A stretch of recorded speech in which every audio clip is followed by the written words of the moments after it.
ಓ hero, ಎಲ್ಲಿ? Time ಎಷ್ಟಾಗ್ತಾ ಇದೆ? 12 ಗಂಟೆ. ಲಂಚ್ ಟೈಮ್ ಯಾವಾಗ? 1 ಗಂಟೆ ಸರ್. ಮತ್ತೊಂದು ಕೆಲಸ ಮಾಡು,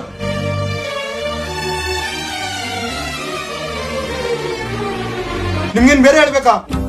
ಹೋಗ ಆಚೆ ಕೂತ್ಕೊಳ್ಳಿ.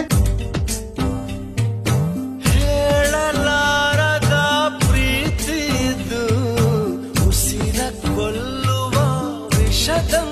ನನಗ್ ನಾಳೆ ಸೀರೆ ಬೇಕೇ ಬೇಕು. ಅಪ್ಪ ನಂಗೂ ಸೈಕಲ್ ಬೇಕು. ಸರಿಯಪ್ಪ, ಸ್ಯಾಲ್ರಿ ಬಂದ್ಮೇಲೆ ನೀವ್ ಇಬ್ಬರಿಗೆ ಕೊಡಿಸ್ತೀನಿ. ನಿಂದ್ ಯಾವಾಗ್ಲೂ ಇದ್ದೇ ಇರುತ್ತೆ. ಮರೆಯಲಾರದ ಕನಸಂತೆ. ಅಣ್ಣ 1 ಗಂಟೆ ಆಯ್ತು, ಹೋಗು.